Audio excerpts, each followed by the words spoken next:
Hoy quiero introducir una nueva serie que va a durar solamente 3 semanas, precisamente el domingo antes de aniversario. Voy a estar terminando la serie y vamos a estar hablando acerca de oración. Voy a estar hablando acerca de la oración. De hecho, el título de esta serie se llama o se titula precisamente Orar es, 3 puntos suspensivos, porque es una frase incompleta que vamos a estar cerrando durante estas 3 semanas, comenzando hoy. Pero hace 8 días, hace precisamente una semana atrás, el domingo, presenté en las redes sociales, en Facebook, el título de esta serie. Y le pedí a mis amigos, muchos de ustedes son mis amigos en Facebook, que completaran según su criterio lo que la frase significa. Y tengo aquí por lo menos algunos de los comentarios, fueron muchos, pero traje algunas de las cosas que tal vez algunos de ustedes o alguien más que no es de la iglesia, pero que se animó a escribir, dijo con respecto a la oración. Quiero comenzar con estas declaraciones o estos comentarios que pusieron ellos allí. Orar es, dijeron algunos, hablar con Dios. Yo creo que es lo más acostumbrado nosotros a decir. Orar es hablar con Dios. Me encantó lo que alguien más escribió y dijo: orar es un diálogo, es una conversación entre Dios y nosotros. Orar, dijo una tercera persona, es conexión con Dios, es intimidad, dijo alguien más. Alguien dijo: orar es lo máximo. No sé si alguien está de acuerdo, pero dijo esta persona: orar es lo máximo. No sé ahora quién fue, quizás uno de ustedes. Alguien más dijo: orar es hablar con Él y escucharlo a Él. Orar es hacer memoria de todo lo que Cristo ha hecho por nosotros. Orar es el primer paso para cambiar la situación. ¿Puedes decir amén? Y alguien dijo: Alex, solo falta tu respuesta. Ese fue Aníbal. Y yo le dije: Aníbal, te digo como Alpi, espera el domingo que voy a dar la respuesta. Y aquí viene entonces mi respuesta con respecto a lo que orar es. ¿Están listos para recibirlo? Esto es lo que yo creo y lo que Dios me mostró en relación a la oración. Que por cierto, no voy a estar hablando de la oración privada. El motivo de esta serie es hablar acerca de la oración corporativa, de la oración de la iglesia, de la oración del cuerpo. Hay 2 tipos de oración. No estoy hablando de clasificación, si de acción de gracia, si de intercesión o de petición. No es eso. Estoy hablando de la oración privada, la que yo hago solo en la presencia de Dios, muy necesaria, insustituible, pero también está la otra tipo de oración, que es la oración corporativa, la oración de la iglesia. Una no compite con la otra, sino que cada una refuerza a la otra. Y quiero que esta serie vaya dirigida en relación a la segunda clase o forma de orar, que es la oración corporativa. Digan todos conmigo: oración corporativa. Cuando hablo de una oración corporativa, hablo de una oración de cuerpo. Esa es la iglesia, el cuerpo de Cristo. Pero bueno, les dije que iba a dar respuesta. Orar es un pretexto. Y quizás ustedes me están mirando como medio raros y dicen: ¿cómo que después que todas las demás dijeron cosas tan bellas, tú vienes a decir que la oración es un pretexto? Y voy a reforzar esta palabra, pretexto, dándote la definición de lo que pretexto significa, por quizás algunos de ustedes piensan que yo me equivoqué en usar esta palabra. El diccionario dice que un pretexto es un argumento o es una razón que se usa para justificar una acción. ¿Qué es un pretexto? Es un argumento.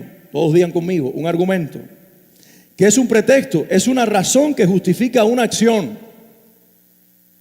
Pero dice más el diccionario: pretexto en ocasiones es aquello que se anuncia como motivo, pero que en realidad oculta otra motivación que no se difunde. Y antes de que ustedes me crucifiquen, yo voy a cerrar la frase completa. Orar es un pretexto divino. Orar es el pretexto que Dios usa para hacer algo con nosotros, en nosotros y por medio de nosotros. ¿Alguien puede decir amén si ahora se pusieron de acuerdo conmigo?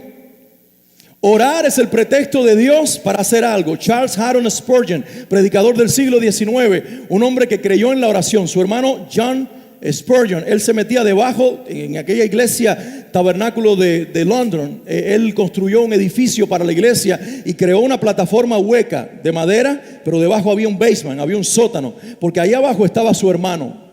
con un grupo de gente que oraba. Mientras el pastor predicaba, su hermano, el gran predicador conocido como príncipe de los predicadores, abajo estaba su hermano reforzando la oración de Charles Spurgeon. Y cada vez que la cosa se ponía intensa y él notaba al diablo interrumpiendo lo que Dios quería hacer en la multitud que se congregaba en aquel lugar, dicen los biógrafos que Charles Haddon Spurgeon tocaba la madera de esta forma para que el hermano supiera que había que ponerle fuego a la oración y subir la intensidad. Él creía en la oración y creía en la oración corporativa, y él usó esta frase y él dijo: cada vez que Dios quiere hacer algo grande con su iglesia, él le pide a su iglesia que ore. Cada vez que Dios quiere hacer algo grande con su iglesia, Dios le pide a su iglesia que ore. Cada vez que Dios nos convoca, ya sea por medio mío como pastor o de alguien más, a unirnos a la oración, es porque Dios está usando la oración como un pretexto para manifestarse Él en nosotros, pero mejor aún, por medio de nosotros. Permítame compartirle 3 aspectos en este día de lo que orar es y por qué es un pretexto divino. Pero antes vamos a orar, así que les pido que oremos un momento. Padre, en el nombre de Jesús, gracias. Gracias porque tú nos vas a hablar hoy. Tú te vas a dejar escuchar. Y yo no voy a ser un estorbo. Yo me pongo en tus manos. Y yo te pido que hables. Y que todos los oídos en este lugar sean capaces de escucharte. Gracias por el Espíritu Santo. Gracias por lo que hiciste hasta aquí en este culto.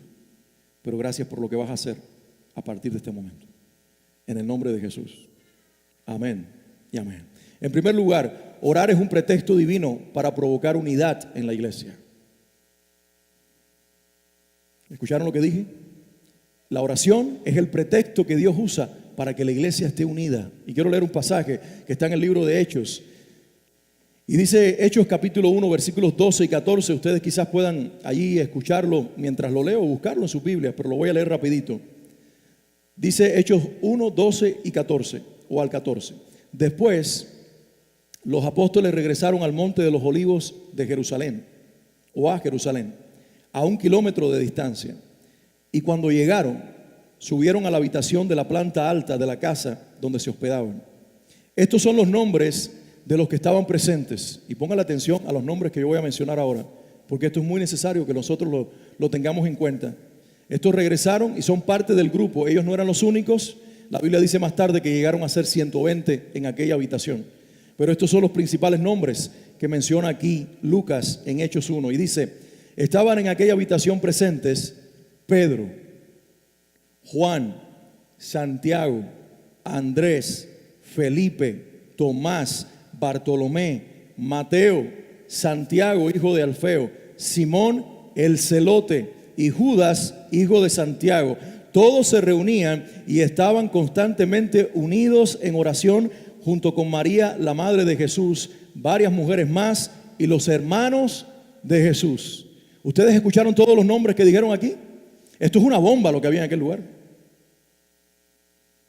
Pero sin embargo el Señor, antes de irse en el monte de los olivos, les dice a ellos: yo me voy, pero yo les digo a ustedes que no se vayan de Jerusalén y que permanezcan juntos hasta que haya venido sobre ustedes la promesa. Lucas capítulo 24 dice la Biblia que Jesús les dice también estas palabras: quédense en Jerusalén hasta que se cumpla sobre ustedes la promesa, que más tarde vimos cuál sería. La promesa, ¿cuál fue, iglesia?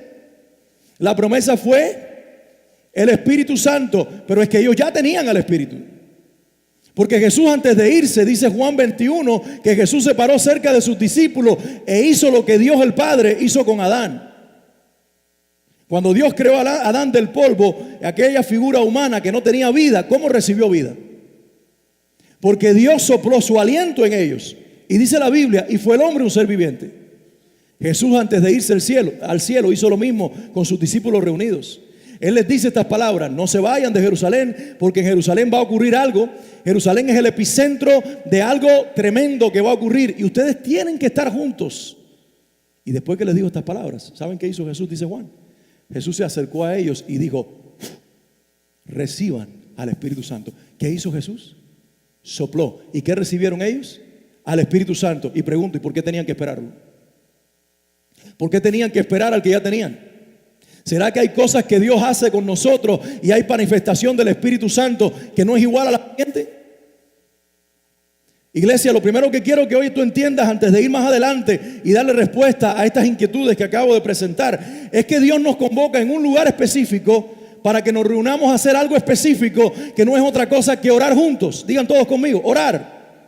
Y es buenísimo que yo me encuentre con Dios en oración privada, porque Dios ha hecho cosas en mi vida cuando yo oro solo que son increíbles. Pero hay cosas que Dios hace cuando yo oro con mis hermanos que también son increíbles y que no hubieran ocurrido si yo no hubiera estado, por ejemplo, ayer de 7 a 8 de la mañana orando con un grupo en la iglesia donde nos reunimos. Porque lo que Dios hace corporativamente por medio de su presencia conmigo y con los demás no va a ocurrir en mi cuarto solo. Aunque a veces lo que Dios hace conmigo no va a ocurrir con el cuerpo junto. Lo uno es tan importante como lo otro, pero sobre todo la oración nos une para que se provoque la verdadera unidad que solamente puede generar el Espíritu de Dios. ¿Saben que el Señor solamente pide unidad como la de Él para dos instituciones? La Biblia dice que Dios es tres personas. Digan todos conmigo, tres personas. Él es el Padre, digan el Padre, Él es el Hijo y Él es ¿quién más? El Espíritu Santo. Jesús no es un ser creado, nació de una mujer, pero es Dios. Él es la segunda persona de la Trinidad. El Espíritu Santo no es una energía, como dicen algunas religiones. El Espíritu Santo no es el cargador que nos da energía del cielo, no es el cable conductor de la corriente. No. El Espíritu Santo es la persona de Dios en el Espíritu Santo. Son tres personas independientes uno del otro, pero a la misma vez es un Dios, una unidad perfecta, un Dios único. Nosotros no entendemos eso porque se nos va, porque es más grande que nosotros, porque no podemos entenderlo. Pero Dios, que es Padre, también es Hijo y es Espíritu Santo, y estos tres son uno. Esto es una unidad completa. Y cuando Él va a crear al ser humano, dice la Biblia en Génesis capítulo 1 versículo 27, ¿qué dijo el Señor? Hagamos, plural. Y dice la versión original, dijo Yahweh Elohim, hagamos. Dijo Yahweh Elohim, hagamos. ¿Y por qué hago énfasis en este nombre hebreo? Porque Yahweh es un nombre personal, está en singular, pero Elohim es un nombre plural que significa más de un Dios. Pero como Él es uno solo, los intérpretes de la Biblia entonces dijeron, espérate, aquí no hay tres dioses, aquí hay un solo Dios, porque el nombre Yahweh es el nombre del único Dios. Pero ¿por qué este Yahweh, que es uno solo, es también Elohim, que es plural? Porque Dios es Dios en tres personas. En el principio creó Dios los cielos y la tierra, el Padre, y mientras Él hablaba, el Hijo, el Verbo, estaba formando todo, y el Espíritu se movía sobre la faz de las aguas, ordenando todas las cosas. La acción de las tres personas de la Trinidad unidos en una perfecta unidad, no peleándose el derecho de la creación, no peleándose los milagros que ocurrían al ordenar el espacio, el cosmos y el planeta Tierra, no peleándose la creación del hombre, actúan en perfecta unidad y cada uno ocupa un lugar, el Padre, el Hijo y el Espíritu Santo, y estos tres son uno. Y entonces Dios dice, hagamos, digan conmigo, hagamos.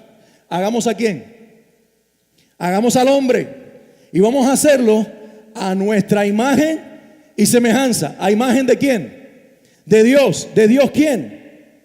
De Dios el Padre, de Dios el Hijo y Dios el Espíritu Santo. Porque dice, hagamos al hombre a nuestra imagen, a la imagen de los tres. En el hombre iba a haber una imagen de los tres. Hagamos al hombre a nuestra imagen y semejanza. Y dice la Biblia, y fue el hombre un ser viviente y creó Dios al hombre. Pero cuando dice creó Dios al hombre, no está hablando del sexo masculino. ¿De quién está hablando? Está hablando de la humanidad. Creó Dios a la humanidad, varón y hembra los creó. Y cuando más tarde dice la Biblia y explica en Génesis capítulo 2 la creación de la mujer, cuando Adán ve a la mujer, ¿qué dice él? Esta es hueso de mis huesos, carne de mi carne. Y luego dice ahí entonces el texto bíblico, por lo tanto, dejará el hombre a su padre y a su madre y se unirá a su mujer. ¿Y serán qué? Y serán una sola carne. Y serán uno. ¿Como quién? Serán uno como el que los hizo. Por eso no hay una unidad perfecta hasta que no existe el matrimonio. Por eso un hombre no puede estar por ahí con cualquier mujer. Y los que están solteros no pueden estar escogiendo a cualquiera. Porque Dios te tiene que unir con alguien para que sean uno. Porque en esa unidad del matrimonio, Dios va a revelar su naturaleza, se va a revelar Él. Tú no estás completo hasta que no manifiestes esto por medio del matrimonio. Pero como el matrimonio se distorsionó, la familia se distorsionó, ¿saben qué hizo Dios? También creó un cuerpo más, que se llama la iglesia. Digan todos conmigo, la iglesia. La primera vez que Dios habló de su unidad manifestada en la tierra y de tener una imagen en la tierra de que Él es Dios uno, perfecto, fue el matrimonio. Pero la segunda vez que Dios pensó en esto, pensó en la iglesia. De hecho, ¿cómo habla Jesús de la iglesia?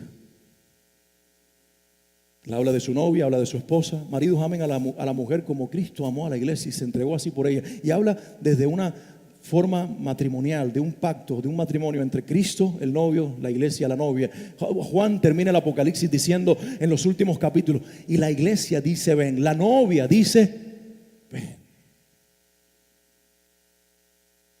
Pero ahora dice Juan, capítulo 17, que Jesús está por irse. Él sabe que va a morir en la cruz y Él hace una oración y Él comienza a interceder. Y en la intercesión Él dice, Padre, gracias, porque todo lo que me diste, ninguno de ellos he perdido, sino que todos los he preservado para ti. Solamente se perdió aquel que no era tuyo, aquel que me traicionó antes de que yo lo escogiera. Hablaba de Judas. Y luego dice estas palabras, Padre, yo te pido que ellos, y no hablaba solamente de los apóstoles, hablaba de la iglesia que ellos representaban. Yo te pido por estos y por los que han de creer como ellos, dice Jesús, que ellos sean uno. Digan conmigo, uno. Digan uno fuerte. Dilo alto, uno. Padre, yo te pido que ellos sean uno, así como tú y yo somos uno, para que el mundo crea que tú me enviaste. La iglesia no existe para reunir un montón de gente distinta que no se pone de acuerdo para cantar cantos juntos y ver cómo Dios me bendice a mí personalmente e irme a mi casa bendecido sin importar lo que pase con el otro. La iglesia existe para ser un cuerpo, y un cuerpo que habite y exista en unidad. Pero lo que hemos hecho nosotros los predicadores es exigirle a ustedes, la iglesia, que nosotros seamos uno, y eso no se ocurre. No sucede. Ese parto no ocurre por vía natural. Esto tiene que nacer del Espíritu. Alguien diga amén. Por eso les dije que prestaran atención a los nombres que estaban allí. Porque en esa habitación a donde el Señor los envía para que oraran, estaba nada más y nada menos que Pedro. Y Pedro tenía una lengua increíble. Hablaba siempre fuera de tiempo. Y cuando tú eres un Pedro, tú vas a molestar a los demás. Entonces, ¿cómo se puede tener unidad con un Pedro? Que él siempre habla delante de todos. Que él siempre habla como si los demás estuvieran de acuerdo con él. Y los demás dicen, no, Pedro, nosotros no pensamos como tú. En aquella habitación, ¿saben quién estaba? Estaba Juan. Estaba Santiago. Y resulta que estos fueron los que en algún momento el Señor les dijo, el nombre de ustedes debe ser Boanerges, hijos del fuego.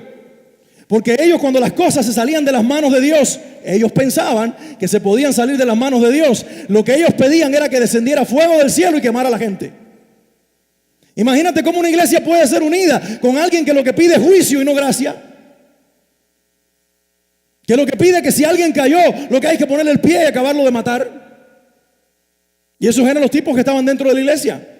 Pero no vayamos muy lejos. Miren otro nombre más que le voy a mencionar. Ahí estaba Mateo. Mateo era un ex recaudador de impuestos. Mateo era un traidor de Israel.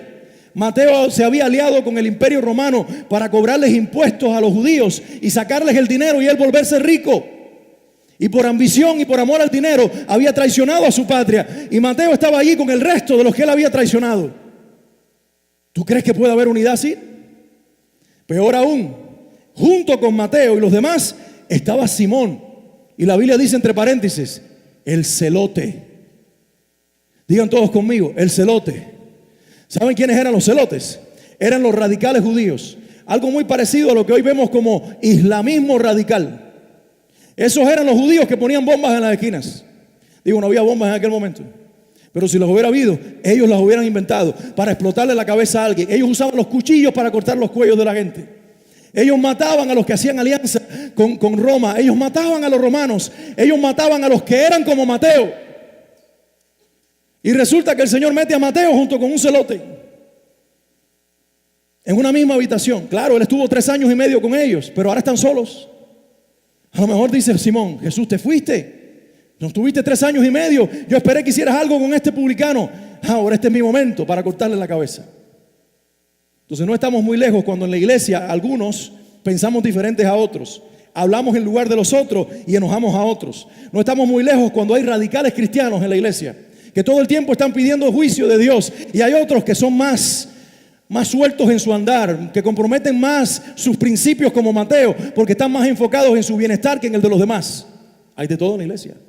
En aquel grupo estaba María, la madre de Jesús, una mujer pura, sin mancha delante de los seres humanos, que había sido escogida cuando todavía era virgen. Después no lo fue, pero cuando todavía era virgen fue escogida para tener solamente en su vientre al Hijo de Dios. Esta mujer se guardó para Dios, vivió guardada para Dios, pero ahí estaba junto con ella María Magdalena, la que de su cuerpo sacaron 7 demonios, porque probablemente haya sido una prostituta. Miren ustedes lo que estaba dentro de esa iglesia, y todavía la Biblia nos dice que Jesús les dice: no se vayan de Jerusalén hasta que no venga la promesa. ¿Saben por qué? Porque los quería poner a orar, porque la oración es el pretexto para la unidad. Tú no vas a hacer uno conmigo, yo no voy a hacer uno contigo, hasta que el Espíritu no haya provocado esta unidad, y solamente se logra por medio de la oración. No es de compartir esfuerzos juntos, no es de ayudar juntos a los necesitados, no es por medio de dar ofrendas juntos, no es tampoco levantando las manos ni cantando, porque los problemas modernos muchas veces hoy en día se trata de eso. Algunos quieren ayudar a unos y otros quieren ayudar a otros. Otros dicen: no levanten las manos en la adoración, y otros te dicen: tienes que levantarla. Unos dicen: grita para Dios, y otros dicen: gritar es pecado. Entonces quizás nuestros problemas contemporáneos son diferentes, pero para que se resuelvan debe ocurrir un milagro, y el pretexto para provocarlo es la oración. Cada vez que Dios quiere hacer algo grande con su pueblo, lo va a llamar a la oración. Alguien diga amén. Esta gente está orando en aquella habitación 10 días continuos de oración. La casa se va llenando de diferentes personas hasta llegar a ser 120 entre hombres y mujeres. Multiplica los problemas, porque 12 son problemáticos. Ahora hay 10 veces 12 en aquella habitación. Los problemas son 10 veces mayores. Para los que quieren iglesias más grandes, lo que vamos a multiplicar son problemas si las producimos y las parimos nosotros por los esfuerzos humanos.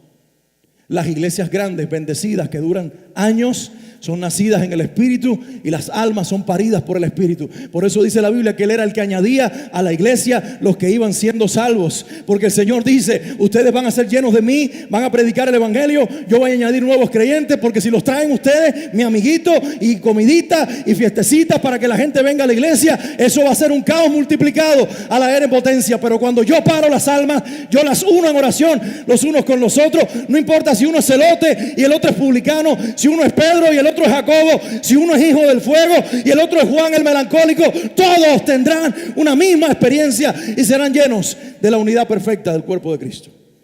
Alguien diga amén. Es mi oración. Por eso en los últimos meses el Señor me ha convocado a orar, y me ha convocado a provocarlos a ustedes a orar. Que 15 minutos antes de los cultos, 15 minutos nada más, oremos.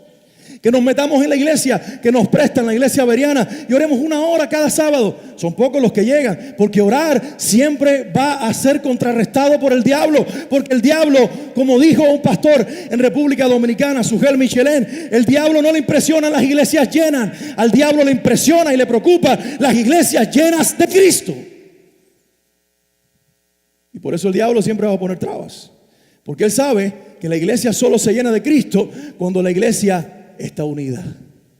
Pero él sabe que la unidad no la provocan los pastores. Él sabe que la unidad no la provoca a nosotros, ningún ser humano. Él sabe que la unidad la para el Espíritu. Y esa unidad es producida por la oración. Entonces digan conmigo: pretexto es la oración para la unidad. Díganlo: la oración es el pretexto de Dios para unirnos.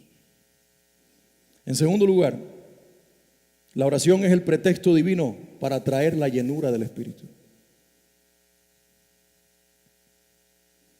Les dije que los discípulos recibieron al Espíritu Santo, ¿verdad?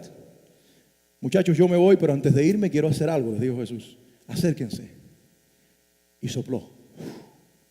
Y cuando sopló les dijo, reciban al Espíritu Santo. ¿Por qué Jesús hizo eso? Porque hasta que Jesús no hiciera eso, el Espíritu Santo solamente residía sobre unas pocas personas, desde los días del Antiguo Testamento. Si tú eras un rey, se suponía que eras un rey de Israel, David y todos los demás, que el Espíritu Santo iba a estar sobre ti. Por eso cuando Saúl peca, la Biblia dice que el Espíritu Santo se fue.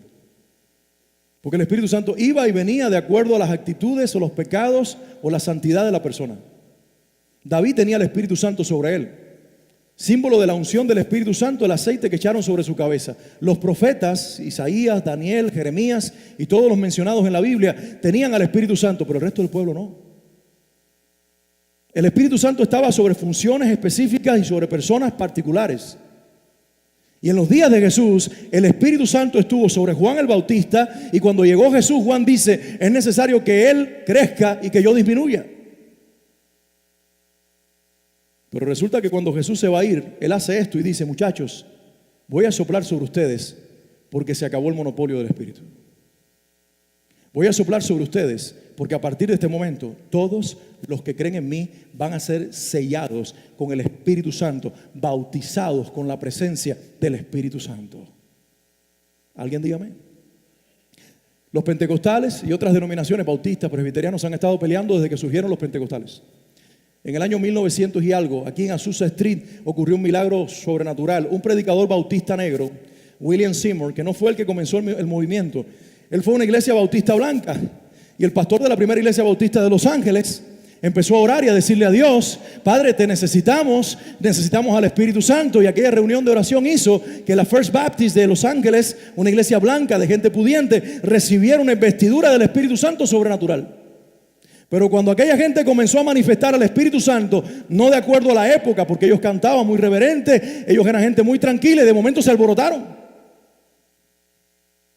Se alborotaron aquella gente. Y entonces dice que los diáconos se le acercaron al pastor y le dijeron, pastor, si usted sigue con ese movimiento que está provocando en esta iglesia, usted se tiene que ir de esta iglesia. Y el pastor tuvo miedo. Y el pastor dijo, ¿sabes qué, Señor? Yo te pedí que esto pasara, que hicieras algo. La gente está llegando, se está salvando, tú estás moviéndote en medio de nosotros, pero yo no quiero perder mi lugar.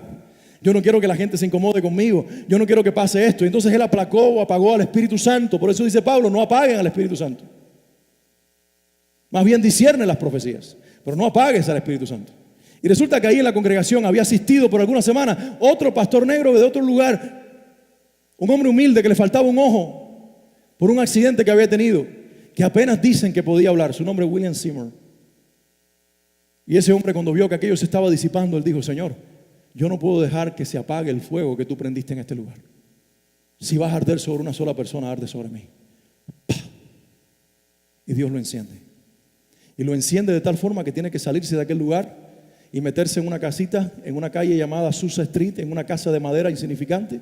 Y metido en aquel lugar, la gente empieza a llegar y a orar con él, y empiezan a ocurrir tremendas cosas, y el Espíritu Santo comienza a dar lenguas como hacía siglos que la iglesia no hablaba, y a hacer cosas que durante años no habían sucedido en la iglesia, milagros que no habían ocurrido. Y resulta que ahí nació el movimiento pentecostal con todas las denominaciones habidas y por haber.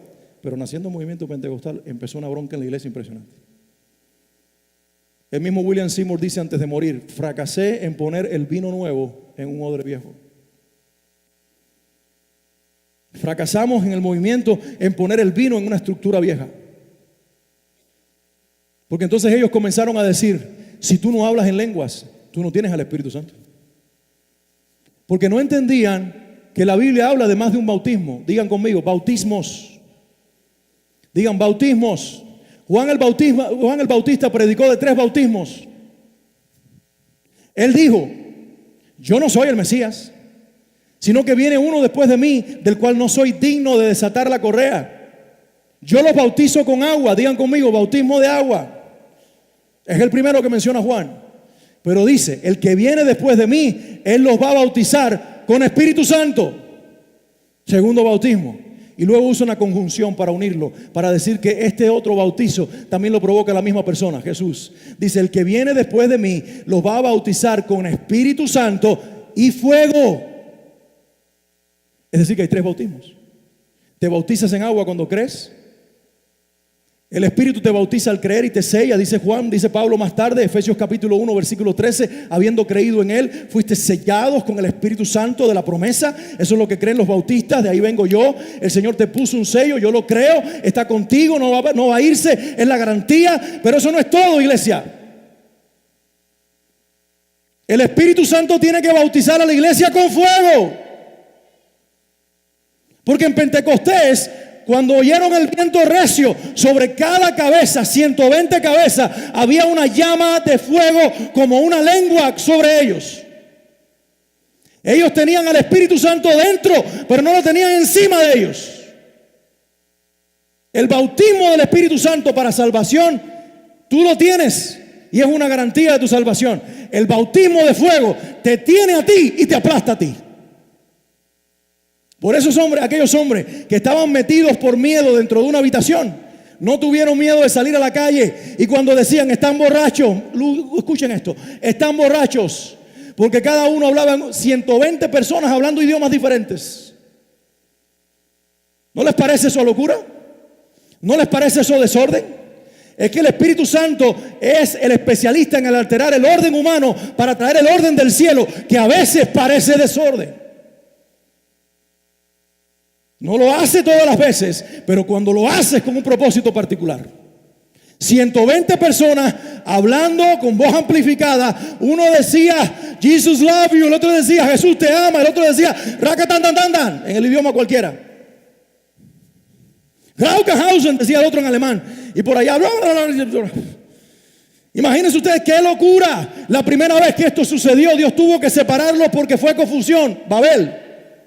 Porque la primera vez que las lenguas surgieron fue por el pecado del hombre. La segunda vez que las lenguas son repartidas es por la gracia de Dios. Alguien tiene que decir amén en este lugar. El día de Pentecostés, todos los creyentes, digan conmigo, todos los creyentes. Esto no es para unos y algunos, es para todos. Por eso hay que congregarse. Porque Dios no va a dar llenura del Espíritu a un grupito y a ti te va a dejar fuera. Por eso tenemos que parir la unidad en el Espíritu. Porque cuando la iglesia es una en un mismo sentir, dice que estaban unidos y estaban unánimes. Estaban juntos y eran unánimes. No es lo mismo estar juntos y no ser unánimes. Nosotros podemos estar juntos aquí y algunos están diciendo, mira que ella como canta. Y mira el otro que no levanta las manos. Y mira aquí, y mira allá. Y que no sé qué, mira para el desayuno que trajeron hoy. Cuando todas esas basuras están en nuestro corazón, no somos unánimes. Y esa unidad la produce el Espíritu. Y cuando el Espíritu produce unidad, Él derrama el fuego. Tú tienes que ser bautizado con el fuego de Dios.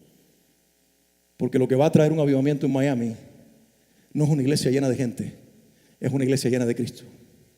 Solo hizo falta 120 personas para que Jerusalén fuera sacudida y toda cultura allí fuera sacudida. No te conformes con un sello cuando Dios tiene algo más para ti. El día de Pentecostés, todos los creyentes estaban reunidos en un mismo lugar.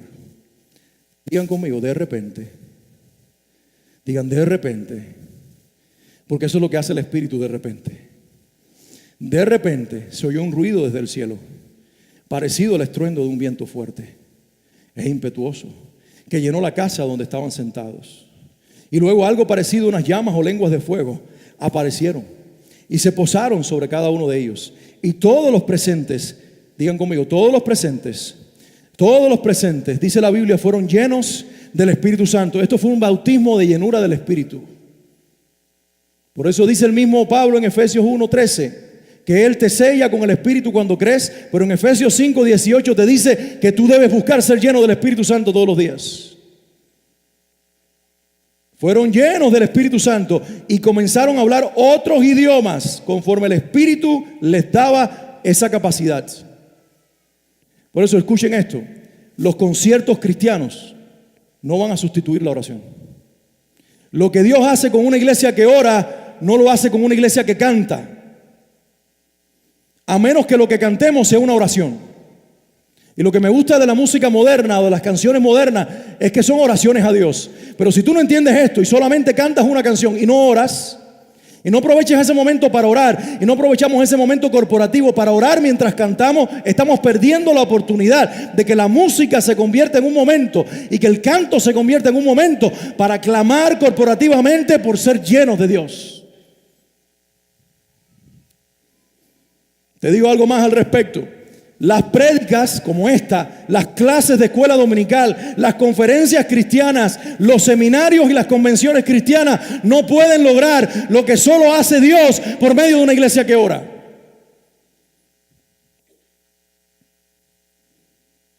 El activismo cristiano no hace la obra de Dios. Podemos salir como lo hicimos durante 9 años, tocando puerta por puerta alrededor, casi diciéndole a las personas que vinieran a súplicas, no van a venir. Puedes invitar a todos tus amigos y vienen y se comen la comida de aniversario y se vuelven a ir. El que los deja, el que los cambia, el que los transforma es el Espíritu Santo. Y si no lo está haciendo es porque no estamos llenos de Él. Esto no es una sola persona, no son 2, no son 3 los que tienen que estar encendidos. Es una iglesia que tiene que estar encendida.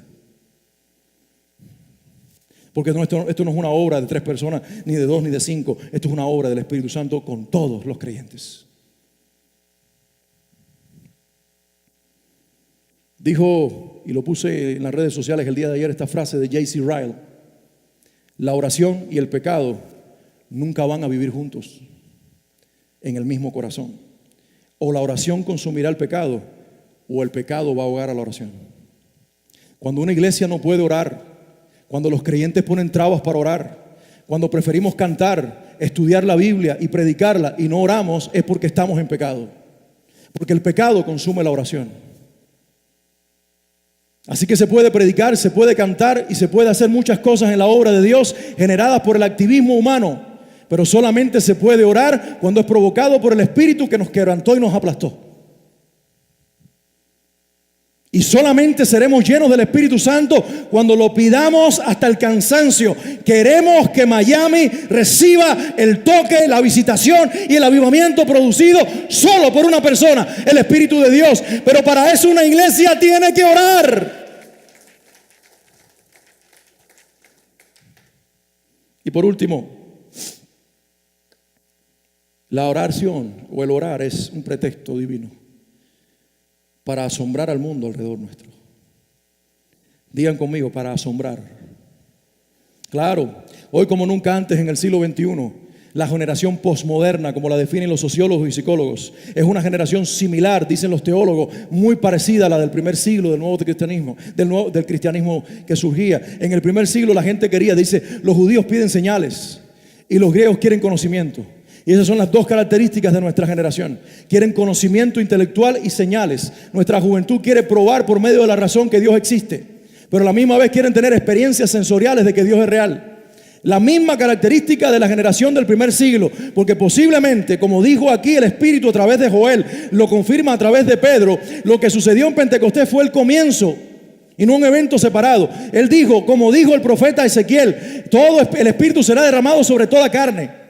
Los niños tendrán visiones, los ancianos tendrán sueños, profetizarán en mi nombre, y todo esto ocurrirá hasta que la luna se convierta en sangre y el cielo se oscurezca y venga el día del Señor. Es decir, Joel hablaba de un tiempo que comenzaba en un periodo de la historia de la humanidad, pero que se extendería hasta otro periodo de la humanidad. Lo que ocurrió en Pentecostés no fue una experiencia única, fue el comienzo del derramamiento para llenar los corazones con el Espíritu Santo desde aquel día hasta que Cristo venga.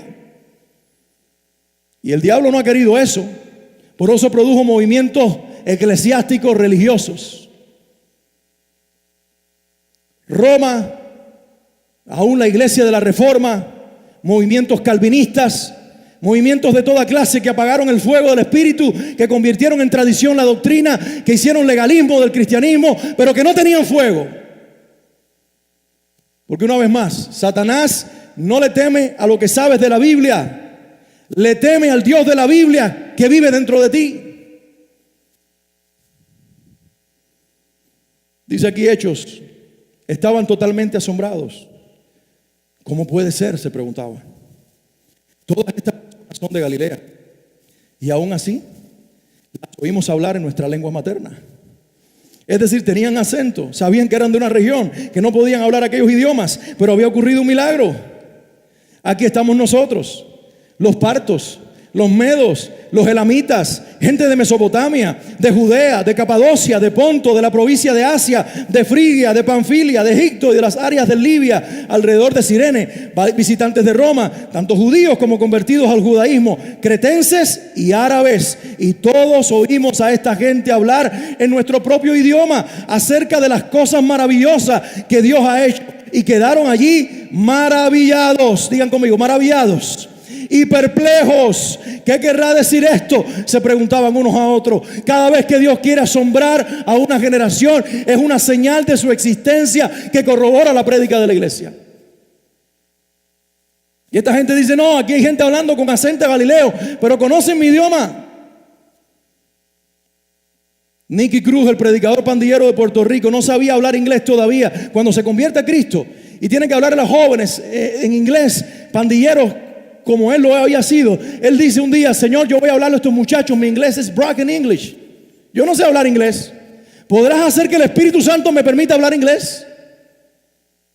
Y cuando se para delante de la gente, empieza a hablar en inglés con acento boricua hasta el día de hoy. Pero lo que el Espíritu Santo le da es valentía para que predique olvidándose de su acento, pero predica en inglés. ¿Saben por qué? Porque pasó como aquellos galileos que tenían acento galileo, pero hablaban en otro idioma. Porque Dios deja lo humano combinado con lo eterno para que digan: no es el hombre, no es que fue a la universidad, no es que tiene un título, no tiene fonética, no tiene nada, tiene el Espíritu de Dios. Billy Graham estaba en una campaña predicando aquí en los Estados Unidos, o quizás en Europa, creo que fue. Predicaba en inglés, él es americano. Se buscó la grabación después que este hecho ocurrió y el mensaje fue dicho de principio a fin en inglés. Pero ahí había un príncipe de Europa que no habla nada de inglés, como decimos en Cuba, no entiende ni papa, o mejor dicho, ni potato, porque predicaba en inglés. Y ahí está él predicando: God love you, Jesus died for you, y todo lo demás. Y resulta que el hombre lo entendía en su idioma. Perfecto idioma de los labios de Billy Graham. Y le dicen después: ¿y cómo usted creyó? ¿Y cómo usted se puso de pie si no tenía un intérprete al lado? Dice: porque ese hombre predicaba en mi idioma. Y buscaron la grabación. Eso está registrado, ustedes pueden buscarlo. Y no, predicó en inglés. Porque el Espíritu Santo te puede dar el idioma que tú no sabes hablar, o puede hacer que lo que tú hables los demás lo entiendan en su idioma. No importa lo que Él va a hacer, pero lo que Él va a hacer es grande. Si tú te pones en las manos de Dios, si tú te dejas llevar por el fuego de Dios, si tú dejas que el Espíritu Santo te llene.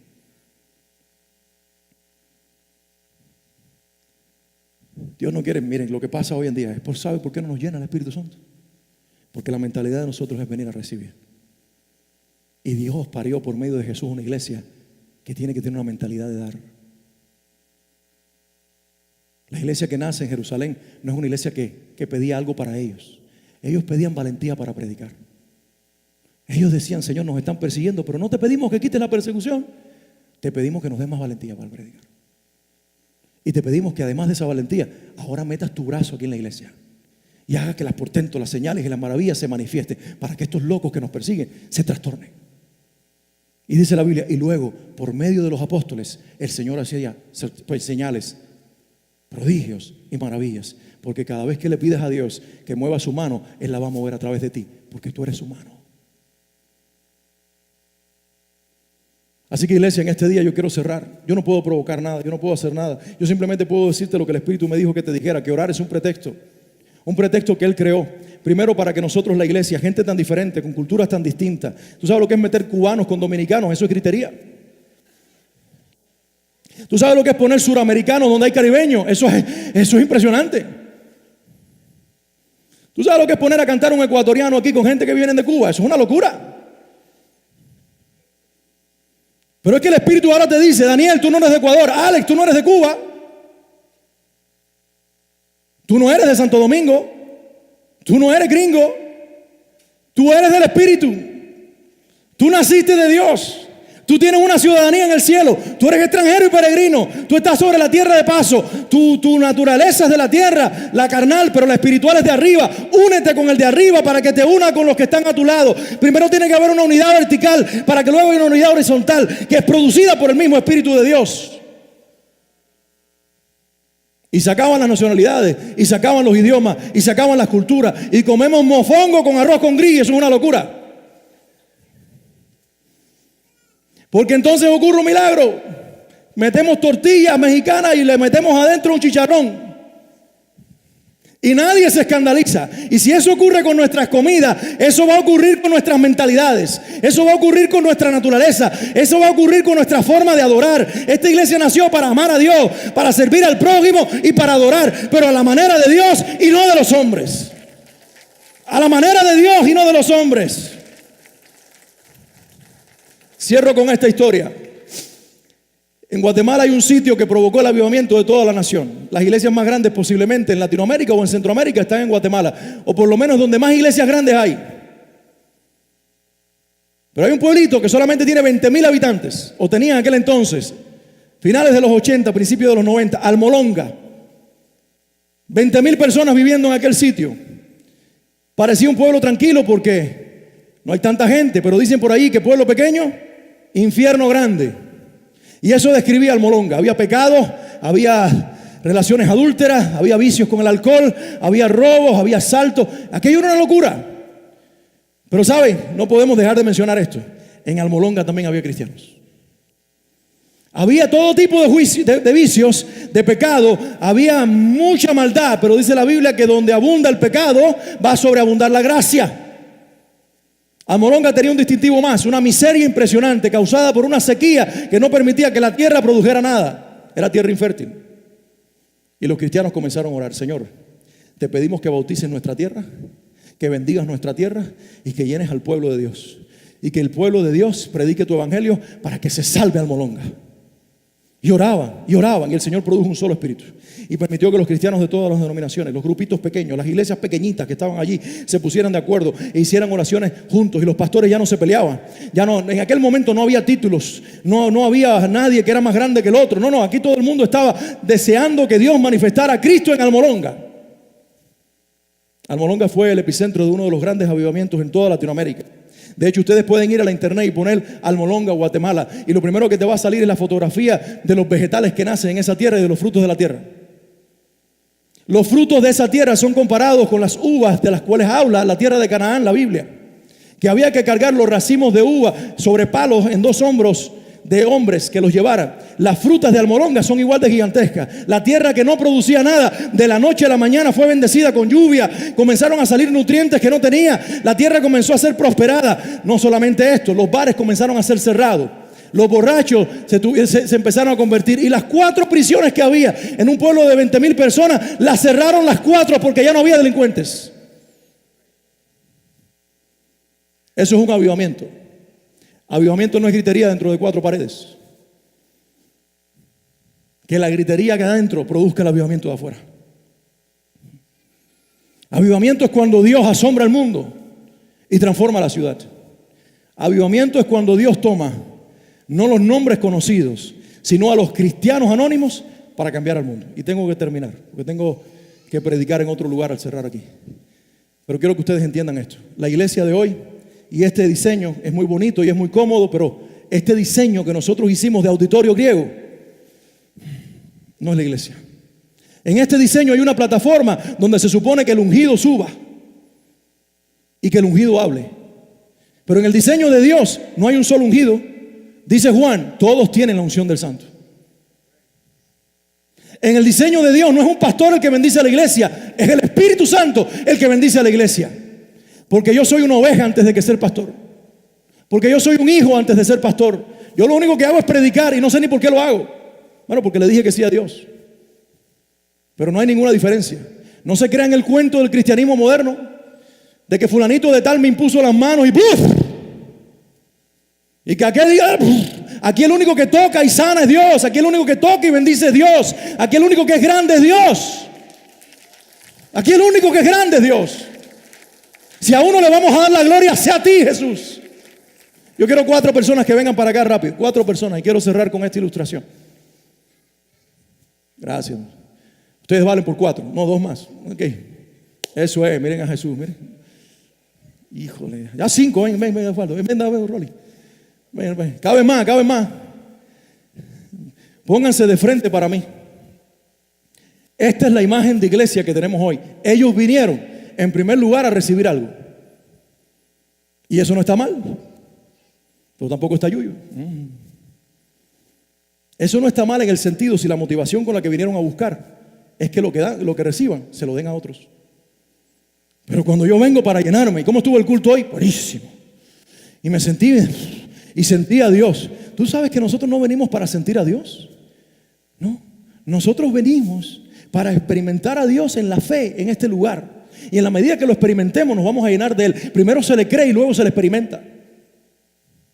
Pero se le cree no pensando que me va a dar algo a mí. Se le cree pensando que lo que yo voy a recibir se lo voy a dar a alguien más. Porque todo el que recibe algo lo tiene que dar. No podemos dar lo que no hemos recibido. Pero Jesús le dice, pero lo que recibieron de gracia, le dice a los discípulos, ahora vayan y denlo. Entonces la iglesia moderna viene, por un momento ustedes van a representar la iglesia moderna. Viene para que este individuo, que supuestamente oró más que nadie, que supuestamente tiene una conexión con Dios, que supuestamente el upgrade de su programación es mejor que el de los demás. Él tiene una actualización que los demás no tienen. Para que este ser humano entonces te diga, Rolly, esto te dice Dios. Aníbal, recibe de Dios. Y todas estas cosas pueden suceder, escúchenme, pero no tienen que ser provocadas por la mentalidad de un hombre. Esta es una imagen corrupta. Esta es una imagen de becerro de oro. Esta es la imagen de Israel que le dijo a Aarón, Moisés no baja, parece que se murió ahí arriba y nosotros necesitamos algo que adorar. Denme sus piezas de oro. Esa es la ofrenda moderna. Y la tiraron en el fuego. Ese es el fuego falso que sustituye al espíritu. Y de ahí salió, no lo formaron, salió un becerro. Salió Moloc. Salió el dios de los antiguos cananeos. Salió el dios que representa a Satanás. Si ustedes miran el símbolo del satanismo, es un becerro. Lo que salió ahí fue la imagen de Satanás, representada en el hombre, que viene a buscar el milagro que ocurre para yo llevármelo, porque tengo necesidad de eso. Y entonces sale ese becerro y ellos empiezan a danzar. Y hoy pasa esto en la iglesia. Estamos alrededor de los becerros, tirándole nuestras ofrendas a un fuego falso que trae la manifestación diabólica que sustituye a la manifestación de los espíritus. Porque cuando hay carencia del espíritu en la iglesia de Dios, el Señor va a reproducir, mejor dicho, Satanás va a reproducir esa verdad de Dios por una mentira. Y por eso en el último día algunos dirán, en tu nombre eché fuera demonios, sané enfermos, y el Señor les dirá, apártense de mí, hacedores de maldad. ¿Por qué? Porque Dios está en contra de la liberación y de la sanidad. No, es porque ellos lo hicieron con una mentalidad sin tener a Cristo. Y porque hubo carencia en la iglesia de que Cristo se manifestara. Pero qué diferente cuando estos mis hermanos no ven en mí nada especial sino a Cristo y hacemos un círculo aquí. Vamos a unirnos ahora. Abrácense ustedes ahí. Esta es la imagen de la iglesia. Esta es la imagen de la iglesia. Aquí es donde Dios se manifiesta. Aquí es donde Dios hace la obra. Aquí es donde Dios hace algo grande. Aquí es donde Dios toma lo humano, lo anónimo, lo que no tiene nombre, y lo para delante de la gente a asombrar al mundo con esos galileos. En Galilea, gracias mis hermanos, un aplauso para ellos, para Cristo. Galilea era de las provincias de Israel la más marginada posiblemente. Se habían mezclado con otras culturas. Eran incultos, hablaban un arameo mal hablado, el hebreo, no tenían casi cultura de hebreo. Eran gente prácticamente del populacho. Esos eran los que estaban de pie allí. Eran galileos. Eran gente que no llamaba la atención. Eran gente rústica. Eran gente pobre. No necesariamente tiene que haber gente, te hable de pobreza, pero estoy hablando de características que Dios usó intencionalmente Porque dice que lo necio tomó para avergonzar a los sabios y lo pobre para avergonzar a los ricos. Y Dios toma estas figuras que se unen en un aposento alto y que lo único que hacen es orar y estar de acuerdo. Ahí pare la iglesia. Ahí produce la unidad. Ahí derrama el Espíritu. Y de ellos y por medio de ellos asombra al mundo. ¿Tú estás dispuesto a ser ese instrumento de Dios? ¿Tú estás dispuesta a que cuando Dios te diga, háblale a esa mujer, hagas el ridículo de hablarle de Cristo? Porque eso fue lo que hicieron ellos. No va a haber llenura en el corazón de los creyentes del Espíritu Santo, no va a haber bautismo de fuego hasta que en la unidad del Espíritu le digamos, Señor, haz lo que tengas que hacer con tal de que Cristo se manifieste a través de mi vida, aunque yo humanamente haga el ridículo.